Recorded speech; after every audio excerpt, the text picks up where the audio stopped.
It is my particular honor to introduce Congresswoman Nydia Velasquez. And before I say one more word, can we have a hand for her? She's done an amazing job.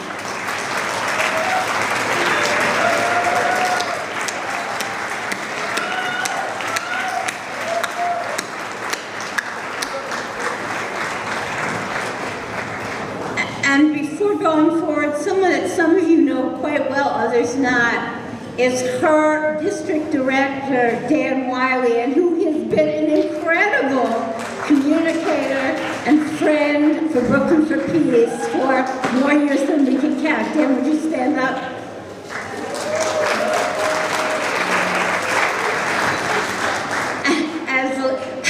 Thank you, Dan. As the legislative coordinator for Brooklyn for Peace, I really appreciate how amazing Dan is, because we don't have other liaisons to offices functioning in the way that Dan has for many years. So last night, aware that I had 3 minutes, I had the brilliant idea that I was going to go on the computer and look up the things that Nydia had said about issues of war and peace. It was 120. And to my dismay, 14 pages of things that Nydia has said and done on behalf of peace and against war came flying off of my computer. So I decided I shouldn't be reading that tonight. But we have had a long and wonderful relationship with her over many years. I was trying to think when it started. Maybe it was about sanctions against Iraq, which were causing children to starve. But after the attack on 9/11, we had an ongoing, continuous relationship, because on every single issue, Nydia Velasquez was out there on front, fighting a really good fight, whether it was a stupid war in Afghanistan and troops there for 19 years, or a war in Iraq that should never have happened.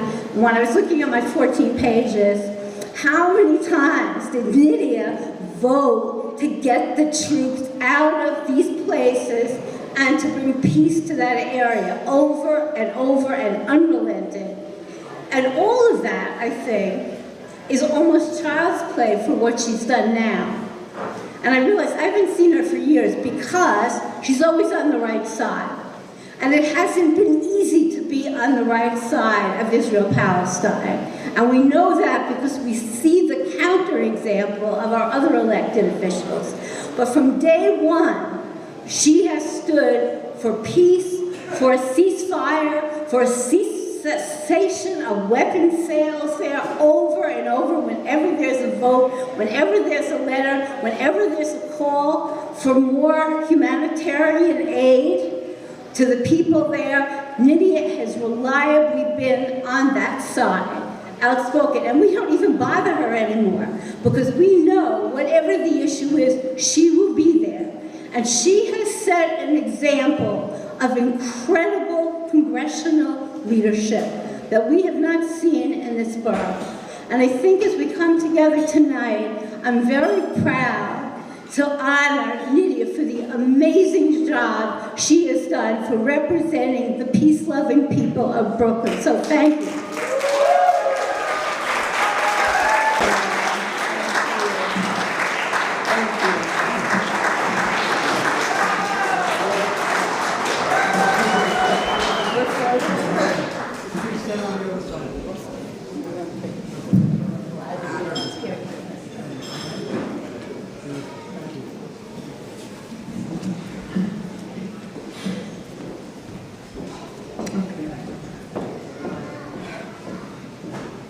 I just got back, I'm sorry, from Washington, D.C., and it is so great to be home. And it is so great to be here with you, to see the children, the students. What a powerful thing. It gives sense to the work that we must do in Washington. It's all about our children is all about humanity. It's all about peace and justice around the world. I want to begin by saying what an incredible honor it is to receive this award. And it is also a great honor to join Mahmoud Khalil,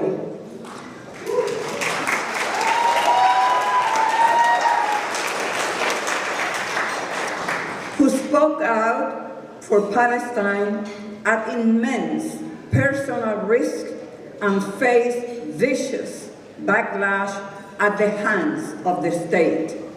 Yet, he has not stopped for a moment in standing up for his beliefs, despite ongoing threats from this administration.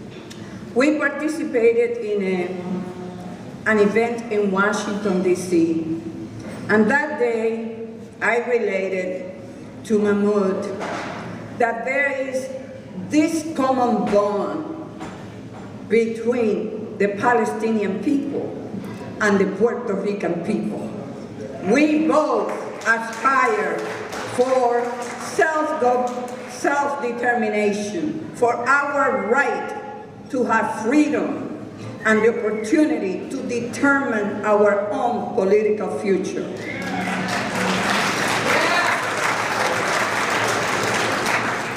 And it is an honor to stand with Iman Rashid. What a pistol. She is amazing. It's the kind of activism that we need to have in our community. So thank you for everything that you do, for your tireless efforts to advocate and educate about the Palestinian struggle and to organize the people here in Brooklyn. As many of you know, I recently announced that I will not seek re-election after 33 years representing my district in Washington. It has truly been the honor of my life. And I am a better person because all of you. Because you are brave, you are courageous, because you show up, because you pave the way for the next generation, because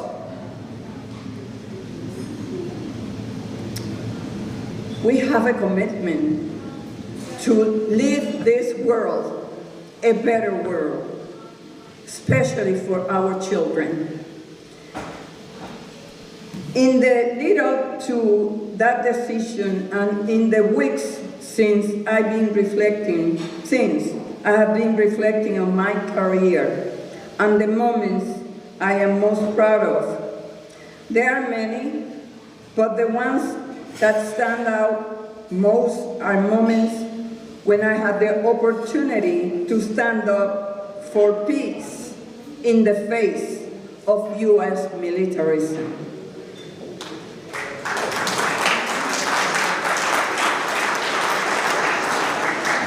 Today, I held a press conference that I organized with Nancy Pelosi and some other members to denounce the unlawful action of the lawless president, Donald Trump, against Venezuela.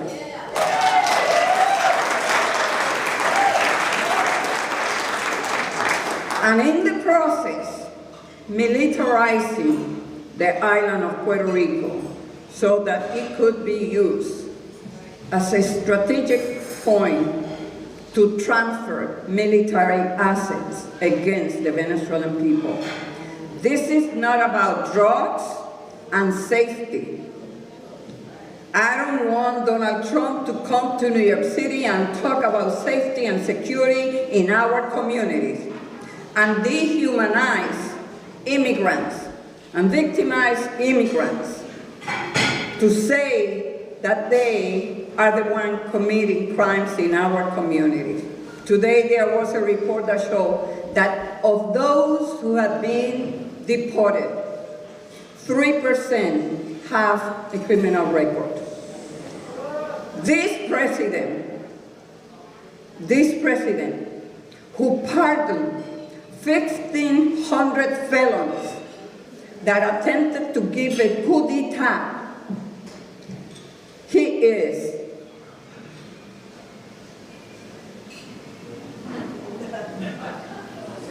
there's just no way, and I don't want to use a bad word here, that he clearly deserved.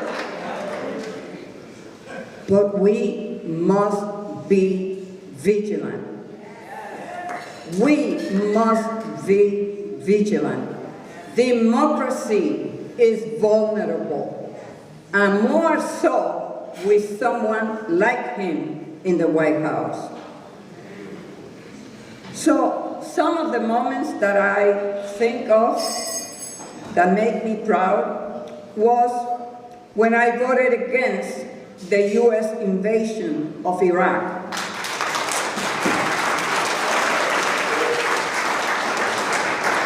When I voted to withdraw our troops from Afghanistan. When I supported the Iran nuclear deal. And most recently, I was one of 13 members of Congress that called for the ceasefire in Gaza in October of 2023.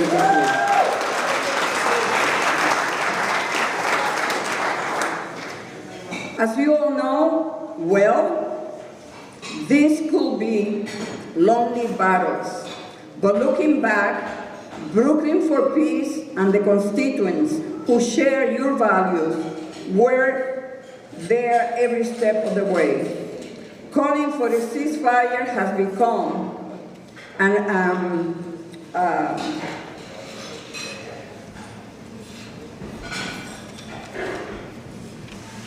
Iman, I don't want for you to agonize.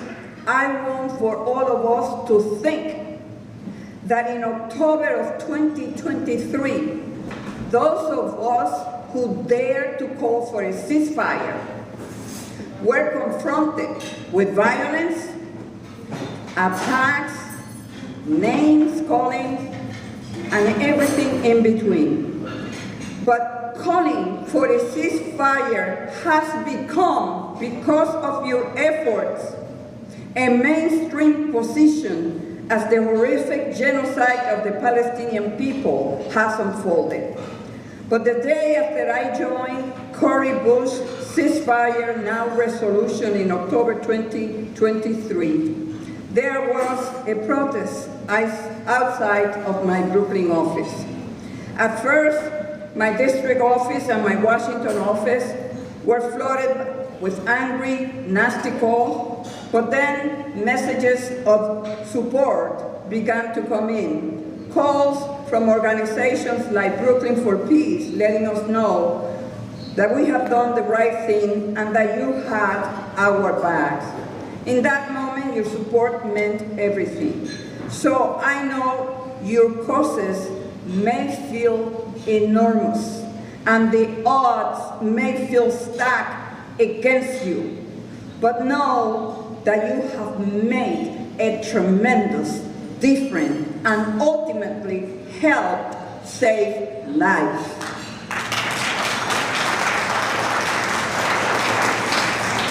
And in many ways, we need Brooklyn for Peace now more than ever.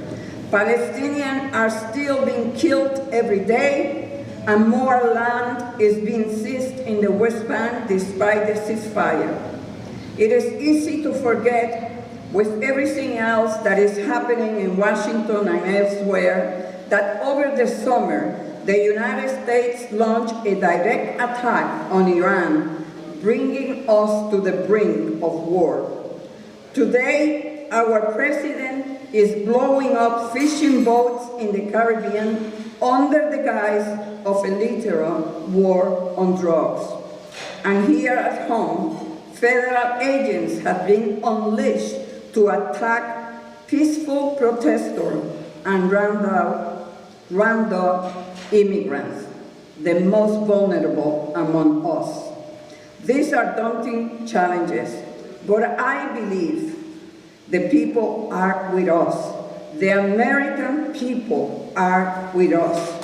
More than ever before, people can see with their own eyes the devastation that war brings. They are tired of endless conflict, tired of the chaos our government creates overseas, and they want a different path. And we know that the people of New York, and I believe the majority of people across this country, are on our side, pushing for peace, justice, and a better future.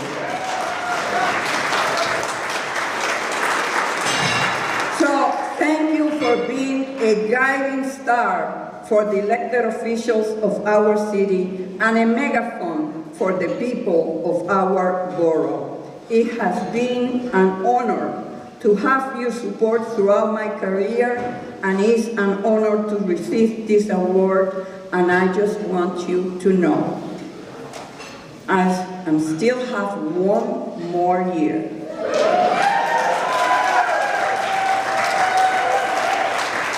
And I will not be quiet. I will not be quiet.